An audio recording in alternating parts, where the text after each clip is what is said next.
Welcome to this explainer. We're just going to completely bypass the usual lengthy introduction today and dive straight into what I like to call the terrifying Mrs. Jones conversation. So picture this. You're looking to get your roof cleaned. You search for roof cleaners near me online, and you get a handful of quotes. A couple of them, just dirt cheap. And let's be honest, it's incredibly tempting to just grab that lowest bid sitting right there on your kitchen counter, right? But today, we're going to expose the hidden traps behind those cheap bids. Because when you hire someone to walk around 30 feet up on a slick, soapy roof, you aren't just paying for a clean house. You might actually be taking on a massive amount of hidden financial liability. So how do we handle this massive risk? Well, it starts with one critical question, a question you absolutely must pose to every single cheap bidder you talk to.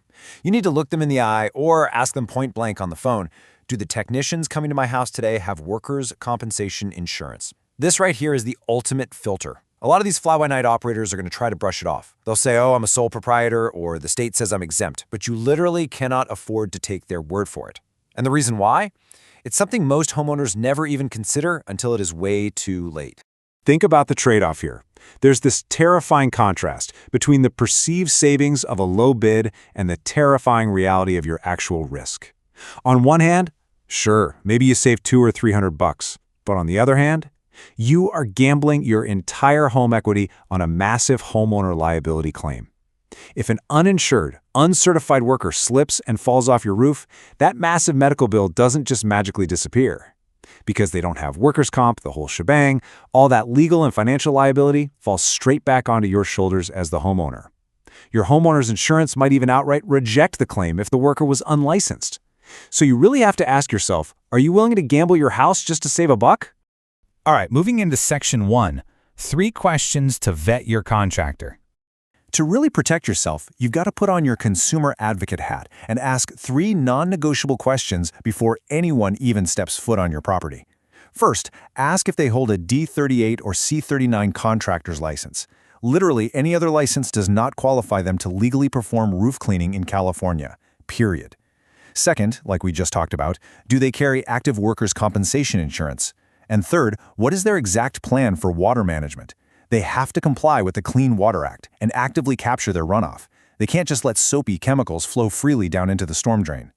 Honestly, if they don't hold the right license, don't carry active workers' comp, or don't have a solid water runoff plan, they simply shouldn't be on your property. Let's break this down into 4 really quick steps. Step 1, the CSLB public database lookup. Just go online and verify their state license number. If it says suspended or inactive, stop right there. Step 2, the workers' comp reality check. Ensure they aren't using that sole proprietor loophole we just debunked. Step 3, the active general liability match. Demand a certificate of insurance, a COI, sent directly from their insurance broker to your email. Never, ever accept a printed photocopy from the contractor. Those are super easily faked or canceled. And Step 4, evaluate their exact wash method. Speaking of that wash method in Step 4, the difference in techniques here is absolutely critical.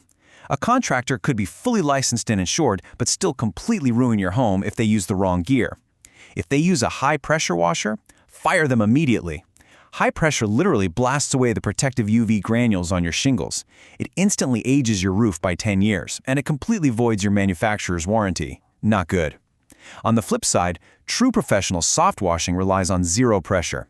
It uses an eco-safe chemical treatment to gently melt away algae and moss right at the root, completely protecting your shingles. Okay, let's look at Section 3, the No Moss SoftWash Standard. $2 million. Nothing projects professional authority quite like that number. The No Moss SoftWash Standard requires a comprehensive $2 million general liability policy. And why is that so important? Well, to completely protect your physical structure, your siding, and your landscaping from any potential damage. They simply don't mess around with the bare minimums. They back up all these claims by easily passing that 4-step fact check themselves. We're talking 100% active, clean CSLB licensing. They carry zero exemption workers' comp, which means every single technician stepping onto your property is fully covered. They have that active $2 million general liability policy we just talked about. And for sure, they utilize true, zero-pressure soft washing with eco-safe treatments. The legal and financial liability rests squarely on their shoulders, not yours. And finally, Section 4, verify before they climb. So it all really boils down to this incredibly simple truth. Either they have the credentials to protect you, or they don't. There's just no middle ground when it comes to liability. Legitimate professionals carry that legal and financial burden, so you don't have to worry about it.